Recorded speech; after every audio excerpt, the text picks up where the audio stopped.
I'm Sarah Cooperman, and we're here for our bar training, the ups and downs. It's Mother's Day, so I've encouraged everyone to bring their glass of wine. I hope that everybody did. Lift them up, lift them up. Let's see. Let's see. All right. Excellent, excellent. So everybody's joining us. Do you see my flowers in the back here? Ooh, from the men in my house. It was really pretty. very sweet. Having three men in one woman is pretty awesome. Oh, honey, it ain't three. It's five. Five Men. I have 4 sons. And then I have another one who acts like a son, my husband. So I got 5 boys. And a dog. And a male dog, except he's been, he's fixed. Yeah. So He's no longer male. Oh, well, he's male in spirit. He's still cute. well, we need to talk about this with everyone. Happy Mother's Day, you guys. This is wonderful to have you all here. We always start on time. Always start at time. It's 5:01. I'm keeping these lovely ladies until 5:45. We might leave at about 5:50 because we really like each other. So I welcome all of you for coming. We've got today with us Tricia Murphy Madden and her beautiful necklace. She's internationally renowned fitness educator and a national education director for several different fitness companies. Abby Apple develops and delivers programs for many different companies, Schwinn being one of them. She's also created the SCW Pilates and our bar certification. And Billy Wartenberg has 28 years of experience in the fitness industry, and she acts like she's 28. And she won the 2016 Fitness Idol competition at our Mania convention. I think it was in Florida. And she is so amazing that what she actually does is teaches our Aqua Barre certification and a multitude of other programs that are bar oriented. So I'm just thrilled to have you all here. I'm Sarah Cooperman. I'm the CEO of SCW Fitness. I'm the mother of 4 boys. I've got a 28-year-old, a 25, 23, 28, 26, 24, and just turned 23-year-old. 4 boys, Sammy, Louis, Zach, and Max, and my husband. So I'm got my little Mother's Day flowers with me, but we're just thrilled to have you guys here. If you would please move your mouse and you'll see the chat box. The share screen button is green and the chat box might be orange, but it looks like a bubble. Please open it if you would. And that is great for us to be able to see what you guys have to say and share with us. So if you could, please type in the chat box who you are, share with us just anything about you, where you're from. We love to see that stuff. So happy Mother's Day from Connecticut, from Chicago. I see people from Naples, Florida, more from Tennessee, Dallas, Texas, Alabama, New Jersey. More people from California, North Carolina. I just saw somebody from Ontario, Canada, Madison, Wisconsin, Pennsylvania. Oh my goodness, keep it coming. It's great to see this. We have about 400 people that have registered for this webinar, and we're expecting about 200 to 250 to show up, and then the others usually trickle in and watch the recording. We will have the recording available for you. It'll be available Monday afternoon, and you will get an email that actually has the recording. So it'll be great. Just click on, you can forward it to people. It's great. So I am going to start. We just had a pretty heated argument about how and when did bar training first begin. So I'm going to let Tricia, since she seemed to be the loudest, to start us out with this. Well, I mean, bar training was created by a woman named Lottie Burke. Lottie Burke created it because she was an injured modern dancer. And what she wanted to do is create a fitness program that would keep her in shape while she healed from the injury, but also build her endurance so that she could get back to dance. So if you can think of traditional barre, now this is traditional Lottie Burke method, it really is a conditioning series of exercises that would enable a dancer who is slightly injured to keep moving and get ready to dance again. So you don't see a ton of pliés and tendus, and you see things that are a lot crazier than that. You see like a pee on the, the dog peeing on the fire King hydrant. dog. That, yeah. King dog. And then the Lottie Burke method actually came to the United States. And when it came to the United States, it stayed Lottie Burke method for many years. And there are several brands still very, very closely tied to the original Lottie Burke method. But the brand that took the Lottie Burke method and made it mainstream was actually Barre method, B-A-R method. So thinking about why they would choose B-A-R, not B-A-R-R-E. There were other brands that spun off from the Lottie Burke method, including Core Fusion or Exhale Spa, Physique 57. And what's important to see is many of the main connections to Lottie Burke never called it Barre, B-A-R-R-E. Barre is actually a commoditized idea.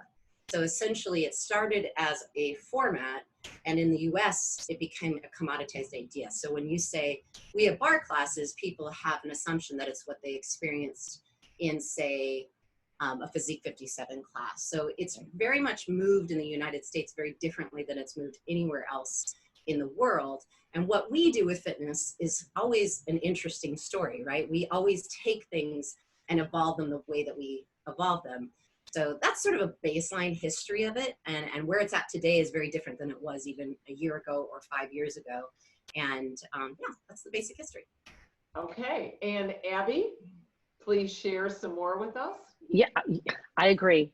Kidding. No, yes, I mean, I agree. And when I was creating the SCW Barre program, that's what I did. I researched Lottie Burke and I found all of the same information about her and why she created it. I mean, and there were, there's other tidbits of information about her. So I would suggest looking her up.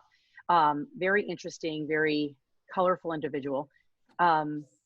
But it's evolved into so many different programs today. And I always think that you can make barre, like B-A-R-R-E, what it is today, you can really kind of mold it to what your forte is. So I know we'll probably discuss this later, but if you are more of a functional strength person, you can definitely make a barre class a little bit more functional strength. If you are, say, a Pilates person, you could make barre a little bit more Pilates. And the same thing with yoga and other different formats. And Billy, you are the queen of creating fusion classes for barre classes. You, like, we were, when we were when we were pulling things in for Mania conferences, we loved all your applications that we got. Please name the variety of classes that you offer. Sure. Well, thank you. And what a great honor it is to be here with you guys. So take these names, use them, they're yours. Barre Hop is fusion of barre and hip hop. Barre Fight, fusion of barre and kickboxing. Barre Tab is barre and Tabata training or high intensity interval training.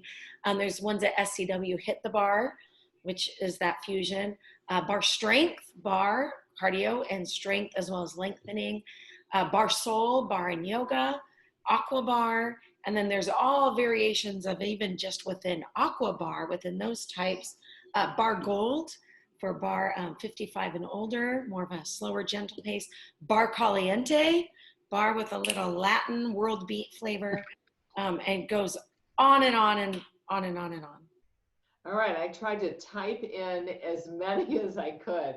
I love the Barre Fight. I think that was the first thing I think we saw, and I think I spelled it wrong, but that's one of the first things that I saw and that we had you do with the conferences, because you could make it into a fusion class. And I was also wondering what's happening with barre, because I'm looking at all these wonderful people that have joined us for this webinar. Right now we've got a little bit over 200 people on, and in looking at that, are the people that are on the call teaching now, or are they looking to teach? And my gut feeling was, when we looked, the majority of people are already teaching barre, and I think they want to know, where is this going?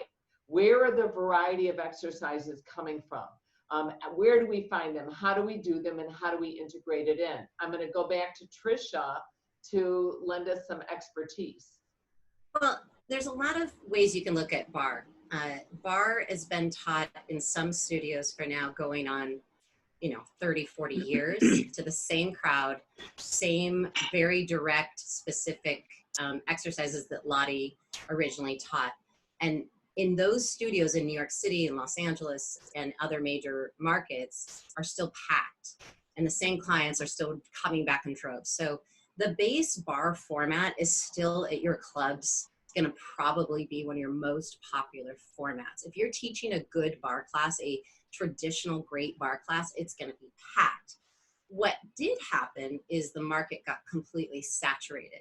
And so there were like in Seattle, a really good example is within 0.6 miles of where our barre studio is, there are 7 other barre studios. So it's actually a higher percentage of barre studios than Starbucks in Seattle, in that area. Okay, so that happened. And what happens when something like that takes place in the market, the oversaturation happens, and then everyone's trying to hold on to their consumer and not lose them to what's happening next door. And so what we're seeing now is that sort of need. So, okay, my customers have been doing barre, traditional barre 5 times a week. They've been having tuck fests. They've been doing their thing. God bless them. Okay, now they're kind of eyeing Orange Theory, or they're eyeing F45 or the hot yoga studio because the body's a little bit plateaued. And now they want to integrate some other form of training. And so what happened is almost categorically at one time, all of the major barre brands started to add things, mainly cardio in the beginning. Now you see in New York City and in Los Angeles and San Francisco and Seattle and Miami, you see cardio, you see yoga quite oftentimes integrated in. And now you're seeing across the boards, you're seeing fusion programming as sort of the solution to the oversaturation. But at the base of it, if you're teaching a traditional barre class, it should be wall-to-wall people still to this day, because muscular endurance is so beneficial to the body. And so traditionalists have a tendency to stay in their lane. And then what is great about being a traditional group fitness instructor who maybe didn't just teach barre is that we have this wide variety of skill set. Like we have musicality, maybe we taught step aerobics, maybe we did kickboxing in the late mid to late 90s. Maybe we blended it into the water. I mean, I remember watching the water bar class for the first time with Billy. It was amazing. So what we can do as group fitness instructors who do a multitude of different formats, we can actually apply all those skills we have over here to traditional barre training. And so there's really 2 ways to go. There's fusion and then there's traditional, and neither is wrong. They're both good. And as long as you don't lose everything in the traditional, right? If you're not doing any barre in a barre class, that's a little weird. But it's still attracting people. Oh, and it in droves. Variety. And it's still, Yes. and we were talking about that when I brought up the question of longevity for this program. All right, we've been doing this for almost a decade, but what's going to happen in another decade? Is it going to go the way of step? And frankly, if it does, who kind of cares? We're going to have a viable program for another decade here. Yeah. It's only a decade long. But I look at this programming and I find that it's very interesting that you say that there's more barre studios than there are Starbucks. But the reality is, at least in Illinois, neither are open. So how are we going to deal with this? How are we going to relaunch our programs? And I think having the traditional barre classes and maybe even labeling it as such, and then possibly spicing things up, because somebody else typed in again, caliente, they love that idea. Spicing it up, I think, is really cool.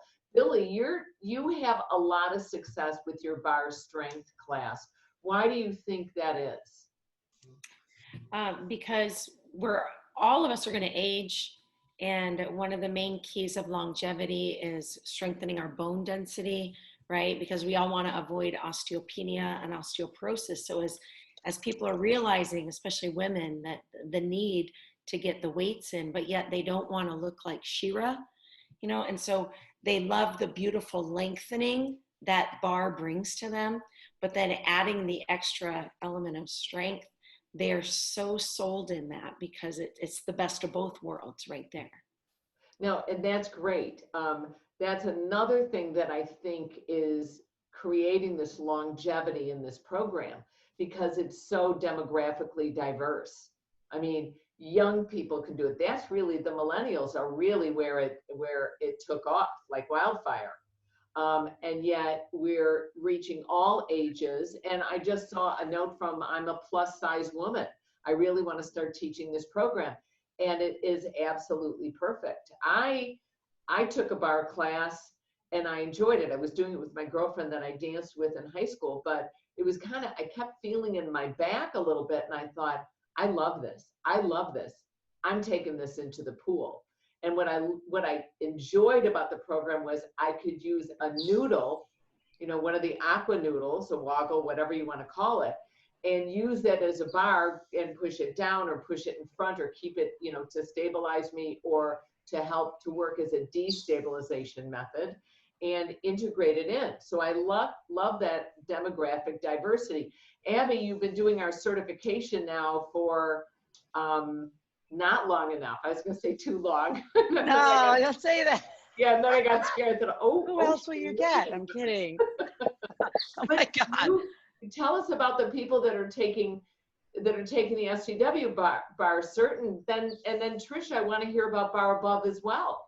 Well, it's everybody. I mean, it's everybody. It's everybody from newbies, people that never teach a class, people that are just, you know, enthusiasts, people that maybe are bar enthusiasts who want to teach. I have dancers in the class, classically trained ballet dancers who take the workshop and who have never taught a class, but they want to continue with, and that's the thing about bar is that the one thing that every class has in common, whether it's bar fight, bar hop, you know, whether it's a Lottie Burke, we all focus on a certain type of alignment, the alignment of a dancer.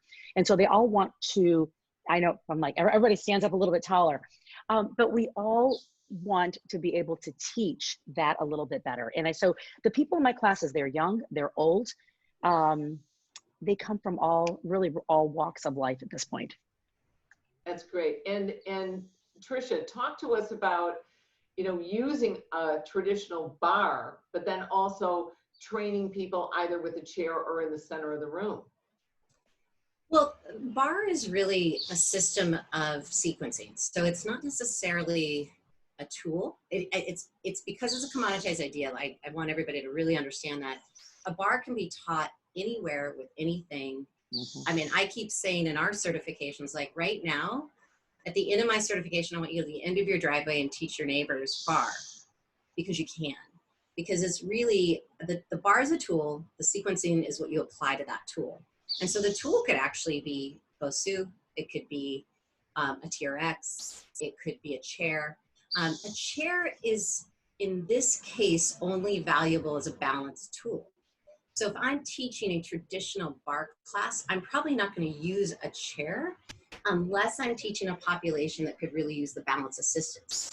You know, remembering that dancers used bar, ballet dancers actually use a bar for balance assistance, flexibility, training, and alignment gauge. So you can use the chair, but you're not really going to want to pull against it or do push-ups on it or do the things that we typically do in a bar class. So a bar class can really be taught anyway. Now, what's important for, I think, everybody on the call is to understand that consumers drive your business. So if you're at a YMCA or a JCC or a yoga studio and you're adding bar, you have to think about how much bar is out there, right? So think about it as a coffee shop competing with Starbucks. If you're going to open up a coffee shop, you have to keep in mind who your consumer is. If you're trying to compete with Starbucks, you have to create a product and an experience that feels like Starbucks in order for people to make the jump from that experience to your small independent coffee shop. And so when somebody walks into a bar class, and remember, they don't understand that it's a commoditized idea. When they walk into a bar class and there's no bar, it throws them off, and you're always going to have somebody ask it, even though you can do all the sequencing without it. So my recommendation is any equipment is great. The workout sells itself, no matter if you're in the middle of the room on a pole on a bar, in the pool, on a chair. But I also believe in telling the consumer what you're doing. So if I walk into your studio and I'm taking a bar class, but it's center floor, it's a barless bar. If it's a chair bar class, it's a chair bar class. Or you don't even have to call it bar. You can just teach a great conditioning class that is basically a bar class fused with something else, and people are going to be like, this was amazing. So I just encourage everybody to stay connected with what the consumer who's willing to spend the money thinks bar is. And what's really important is you have to build that expectation, and you have to give them what they want. I mean, I took some time off from teaching and I became the student. And I would get, I'll be honest with you, I'd go to take my yoga class, and if my yoga instructor isn't there and I get some substitute, I am not a happy girl. Or if my regular teacher shows up and suddenly says, okay, today we're going to do, Tabata yoga. I'm like, no, today I'm not going to. And I'm running towards the door. I mean, I want to know what I get. So I would recommend to you guys at home, your consumer has to come first, because we're doing a job here. I understand that I love that we feel this ownership over our programs, as we should, because then we stay connected with our people. We're the ones who Facebook them. We're the ones who stay connected and get their cell phone numbers so we can text them the day before class and say, don't forget to get in here, or where have you been for the last 2 weeks? We're the ones that feel the ownership over the program, but we have to understand that we have a job because we have clubs, and there's going to be several clubs that are never going to open. And that's where I encourage all of you that if you've got your program and you've got your people and you can post some stuff on Facebook, they will find you. Tricia said a wonderful thing, but right before this call, she said, put your handle, instead of my name being Sarah Cooperman, I typed in @Sarah Cooperman, so you know where to find people. If you put in your Facebook and in your Instagram and your LinkedIn and your Twitter, if you keep putting in, I'm going to be teaching a Zoom class or a Facebook Live class every day, or Tuesday, Thursday, and Saturday at 9:30, watch me, and you keep doing it, and you say, please share this with your friends, I'm accepting donations, you will build a following that can last after this pandemic is over. And they will follow you, and you will be able to find them. Now, Billy, I'm going to go back to you, and I'm going to say, you develop these amazingly creative programs, and you run a fabulous program at Trilogy, which is an active aging community. And they're very active at Trilogy. Trust me, I've been there. Tell me about the different programs that you offer and how you attract people to these different programs. So we let them know right away, there's very diverse different fitness levels. And so we have one whole menu of offerings for members who are just new to fitness, right? Going brand new to fitness. And so they have a whole menu of fitness formats they can do. And then for the more fit, who are already fit and want to keep fit, they have their whole library and menu. So if you're taking a bar tab class on the Get Fit side, you wouldn't see as many plyometric options at all, because these are people that just are working range of motion. So we really, like, right away let our consumers, and I love that, let our consumers know what they're getting as they go in with what types of formats. But we offer a huge variety, the ones that I'd mentioned, and then also using the body bar, the power bar. You guys know the Power Systems bar, or Spry has a bar. That's a fantastic tool as well. But just let them know right away what they're going into, have your class descriptions, but a wide variety to meet the multiple needs of people that are there. And then within your class, try to reach a wide variety of needs of just the people who are there. Not everybody can jump. Not everybody can go down on the floor and do push-ups, planks. So maybe just offer some options of some different stand-up exercises that would be equivalent and match a go down on the floor option, or, Do you also, Billy, offer an intro class for some people And then do you change the offering seasonally, like summer, spring, winter, fall, or do you offer multiple, a different variety of programs throughout the entire year? We offer a variety of programs throughout the entire year, but every class is just, we just think in terms of everybody has some issue going on in their body.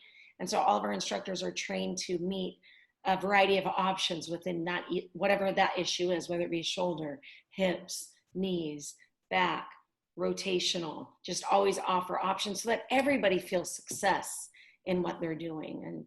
And that's what's really helped us grow so much, is that we've really dialed choreography down a bit, but then people can progress from there so that everybody feels success. And it's been fantastic. And Abby, what's your thought on the intro class, the fusion classes, and possibly classes that progress? Well, I think, and I was just answering a couple of questions about that. And Tricia and I both do this. We teach fusion classes. So it's a fusion class where you've got one format that everyone knows, like for 30 minutes. And at the same time, the following 30 minutes within a 60-minute space, you offer a bar element to the class. So people that might not have taken barre before, or maybe they've never taken barre before and they want to experience something like this, they can get a little sample of it, a little taste of it. So we've taught cycle in barre. I mean, a big one right now, this is huge, is trampoline in barre. Oh my God. Trampoline in barre. And it's amazing because if you have the right trampoline, you can turn the trampoline on its side. And so you do bouncing on the trampoline, and then you turn the trampoline on its side, and it will stand up by itself, and it becomes your barre. Yeah. So you're really getting into, you could do interval classes, circuit classes, and then half and half. And I just love, and we've talked about this, I know Tricia and I are totally in agreement on this, but doing half and half where maybe the first half is cardio and the second half is barre. So you get a sample. That's great. And Tricia, how are you integrating the different modalities into your program? Well, what we do is we sort of offer the base format. So Barre Above this is your foundation. And every month I give them the very basic traditional barre workout. And then on the 20th of the month, and this is a continuity program, on the 20th of every month, they get 5 fusions. They get a ballet fusion, they get a Pilates fusion with Leslie, they get a musicality fusion, which is where Lauren George takes the entire base choreography for the barre class and choreographs it to music.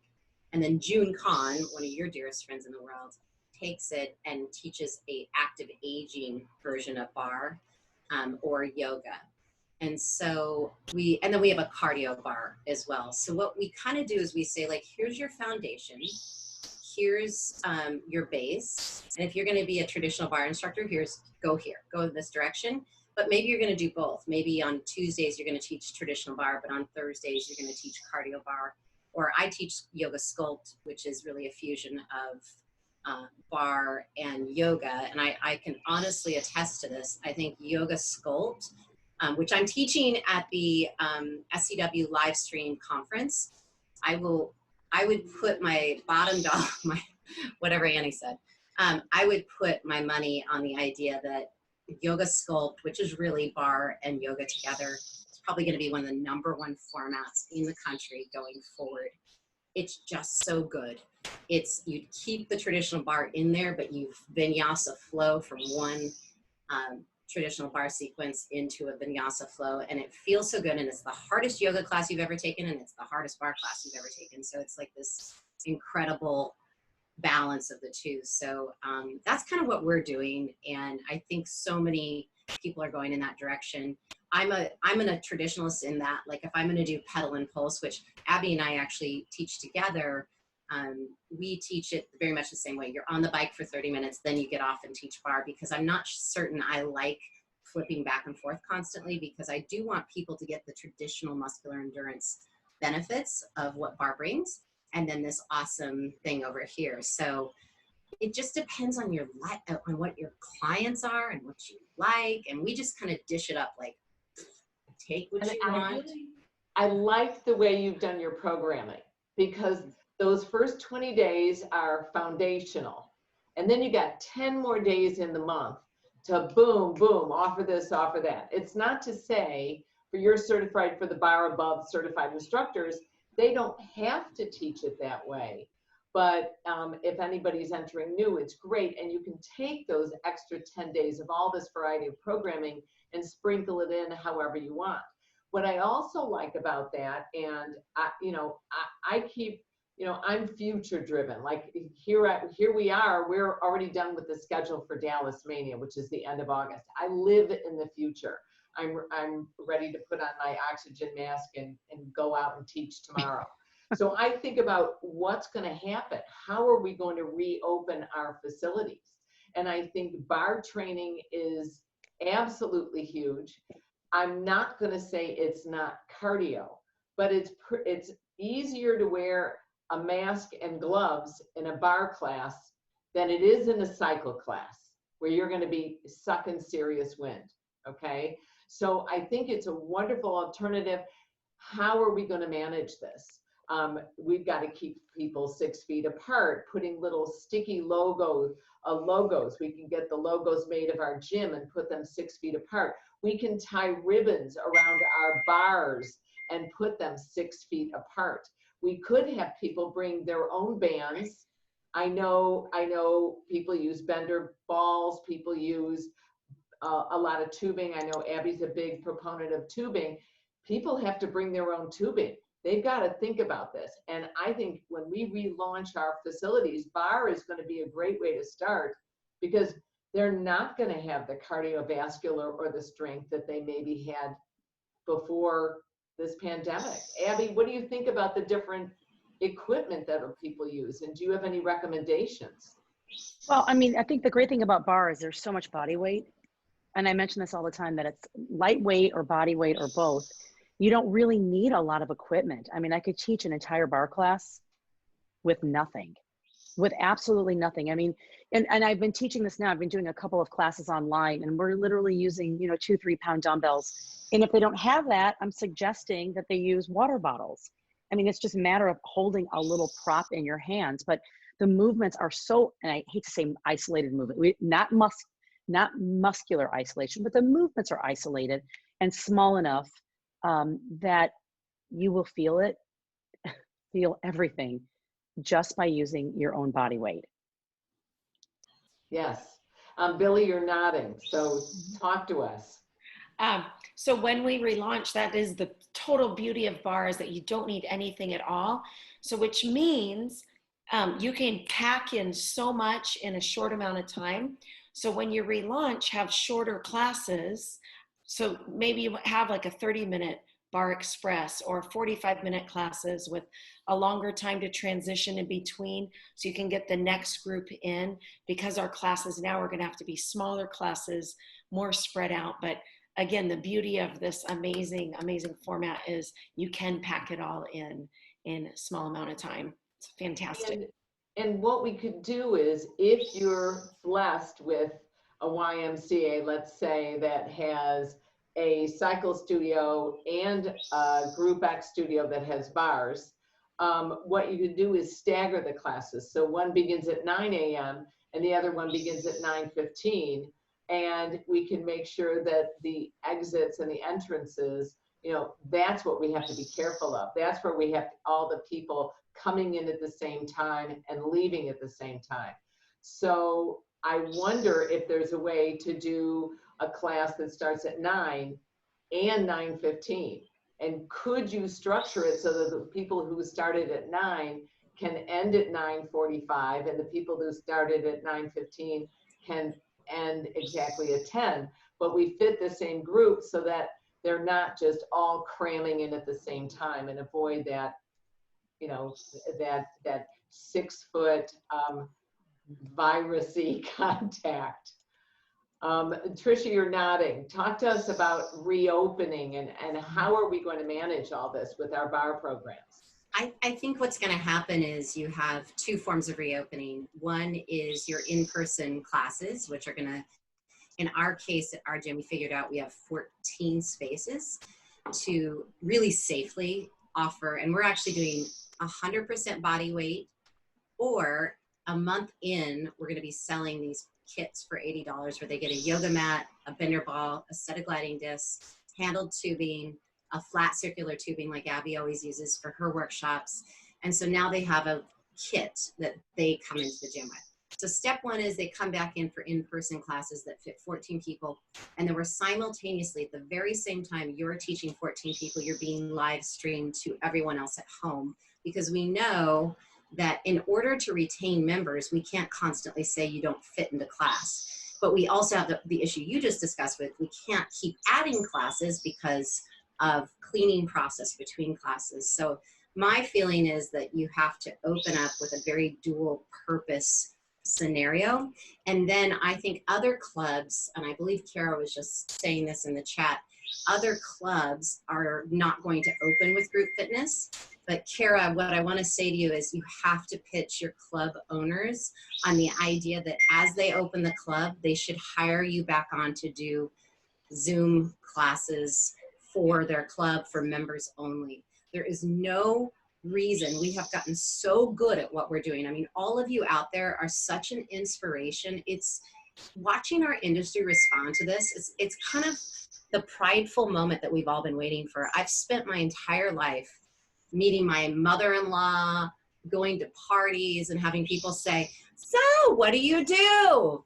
Oh, you're a fitness instructor. Oh, can I tell you the amount of times people have now emailed me and said, your industry is crushing it. So there is no reason for gyms to open up without group fitness. And there's no reason, especially with the loans that Sarah has given you guys all the tools you need to get.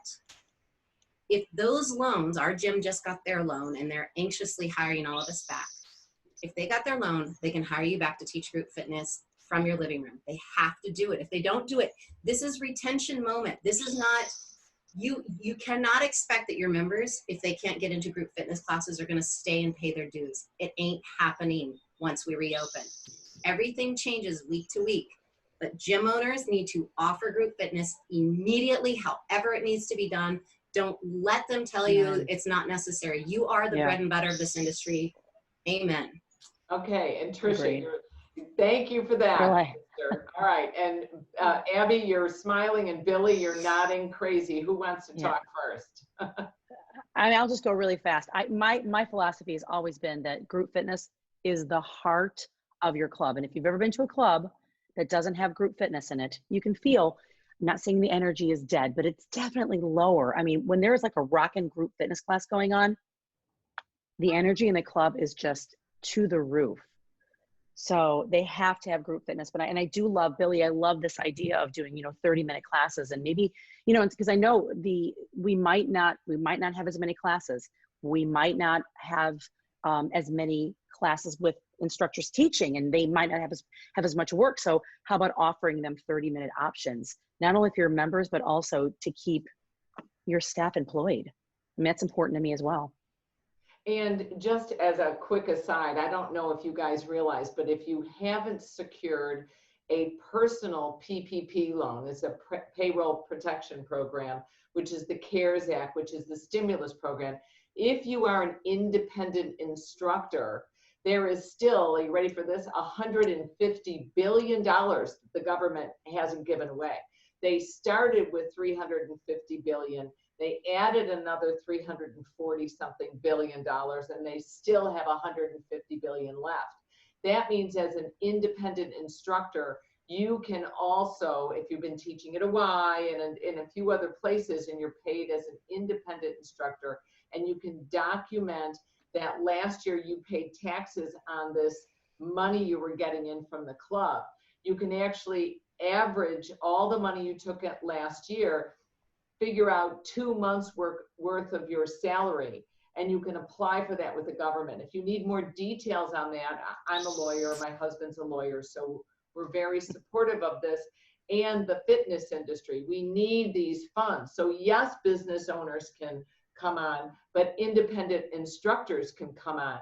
And what you guys can do is, Adam, I'm gonna ask you to type this in for us.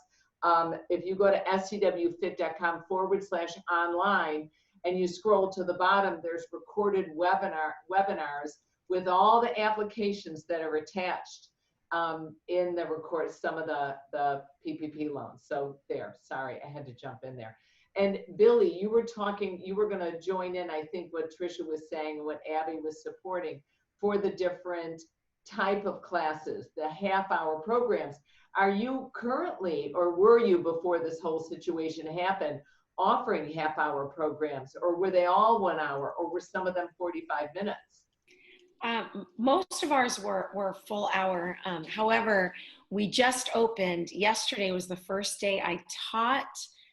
We opened our pool, and it just reminded me, as everybody was talking, we shortened our pool classes so that we could offer more people coming in. And as I was creating the class and the music, I was thinking it's not going to be my normal Saturday crowd that's there. We had signups, we had everybody, because our pool's huge. We could allow 40 people in one, 40 in the next. And so just created a huge diversity in the playlist, because we have a big Latin population that comes to part, and we have a big disco population. We have a big population that loves Pitbull, loves classic rock. And so I had no idea it was going to be a big mishmash group. So I planned ahead and made sure that my playlist was very eclectic, kind of a mishmash playlist. And they loved it. And it really spoke the language to everyone. So just something, keep that in mind if you do shortened classes, allow your music to kind of speak to everybody that's in there, the diversity that you all are going to be seeing. What is the type of music you're using, Trisha? I actually teach classes designed, so I song map my classes. So right now during COVID, I'm teaching classes where the variety is strong, right? So I know, like I have an 82-year-old woman who does my class I think I told you this story, showed up to her first bar class without clothes on. I'm not kidding. Did the whole Zoom class, and I'm teaching, it's great, and all of a sudden everyone's waving their hands at me, and she's the sweetest, most incredible woman, but she was buck naked doing her bar class, didn't know there was a video. It was amazing. And the best part about being older is, you know what she did? She realized it, shut her camera down, went and put her clothes on, came back and turned it back on. It was like, so I know that I'm teaching to 20-year-olds. Isn't that great? I know I'm teaching to 20-year-olds and I'm teaching to 82-year-olds. So right now my music is definitely varied. And of course, when I teach a 9:30 class, I tend to gear it more towards my mom crowd, which are actually more to Pitbull than ever. But I gear it towards the audience. But bar music for me has to be energizing. It has to be inspiring, because I'm doing a squat for 4 minutes. Who wants to sit in a squat for 4 minutes to Enya? Nobody. So don't fool yourselves. You got to play some jams. You got to be a DJ if you're going to be a great bar instructor, because it's got to be something. It's got to be hot. Lit, girl. Yeah, lit. And for sure, you don't want that 90-something-year-old woman squatting for 4 minutes. That's No. not going to be good. I love that. I love that. And Abby, what type of music do you enjoy?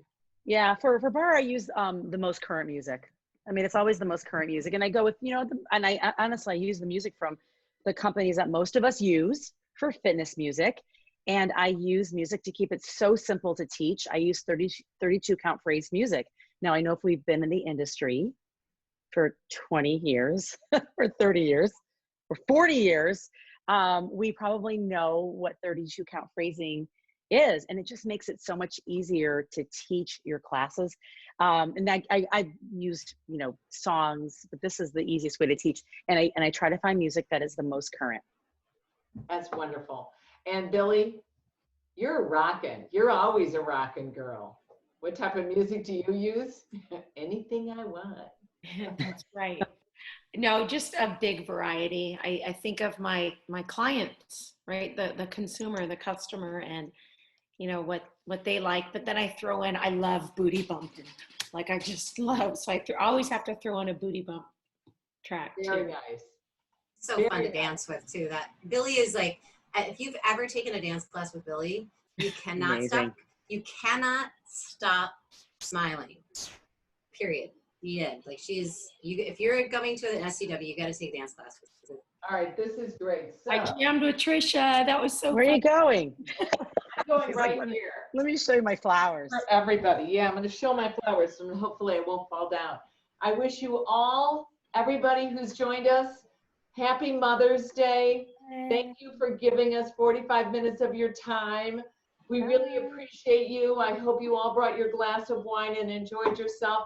I'm going to do a quick, you guys, can you each go down the row? I'm going to start with a quick goodbye from Trisha. You guys, happy Mother's Day. I know it's not ideal, but I am so proud to be amongst a peer group like all of you listening, and Sarah and Abby and Billy and the entire fitness community. This is a Mother's Day to celebrate. We've really come a long ways. Abby? Just thank you so much for having me today. I know I'm not a mother. I'm a mother to cats. So I'm to my husband. But I'm so happy to be here. So thank you for having me. Cats are easier. And Billy? They are.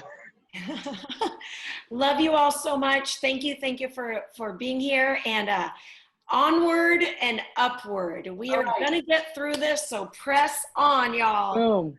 And Billy, when is your next Aqua Barre cert? Sunday, May 17th. May 17th, Sunday, Aqua Barre. It's amazing. Okay, and Abby, when's your next bar cert? May 23rd, Sunday, or Saturday, May 23rd. Both of those are streaming. And Trisha, when's your next bar above cert? A week from today, May 17th. All right, and it's live stream, right? Everything is live stream. This mug for 9 hours. God bless you. Everybody, take care. Adam, thank you. Give your wife a big kiss for us, and thank you for leading us through this so beautifully. And everyone, thanks for joining us. Have a good Mother's Day. Bye. Bye. Thank you.